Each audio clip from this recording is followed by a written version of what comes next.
Salut, le 4e épisode de Stuart Fell to Save the Universe est disponible depuis hier soir, et le moins que l'on puisse dire c'est qu'il s'est attaqué à du très lourd. Je vais spoiler comme un cochon donc si tu n'as pas vu l'épisode, prends 20 minutes de pause pour aller le voir.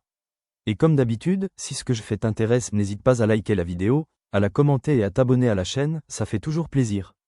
Allez c'est parti, ce 4e épisode débute avec Stuart, notre anti-héros préféré, qui se retrouve enfermé dans un asile psychiatrique, sous-entendant au fil des minutes que ce qui s'était passé dans les épisodes précédents était le fruit de l'imagination du vendeur de BD. Le nouveau caméo permet de retrouver cette fois Mayim Bialik, l'ancienne interprète d'Amy Farrah Fowler, interprétant la psychiatre de Stuart Bloom. Après avoir fini par accepter de suivre une thérapie, il finit par sortir et apprend qu'il est un célèbre artiste, marié à Denise et voisin de Kripke. Ce monde idéal, où il possède ce dont il a toujours rêvé, semant la confusion dans son esprit. Cet épisode se démarque clairement des précédents, voguant entre réalité et imaginaire, brouillant les pistes pour savoir ce qui semble être dans l'imagination de Stuart ou non. Alors oui, ce n'est pas d'une grande subtilité, mais l'ensemble reste flou jusqu'au dernier instant où tout finit par prendre sens, ce monde imaginaire étant en fait un honneur au monument de la science-fiction, Matrix. Nos 4 héros étant depuis le début coincés dans une simulation informatique. Une fois de plus assez agréable à regarder, ce nouvel épisode présente néanmoins quelques problèmes assez gênants. Pourquoi Stuart se souvient de sa mission et pas Denise, Burt et Barry? Là où le vendeur de BD reste conscient jusqu'à la fin de l'incohérence du monde dans lequel il se trouve, les 3 autres ne le réalisent que lors de leur sortie de la matrice.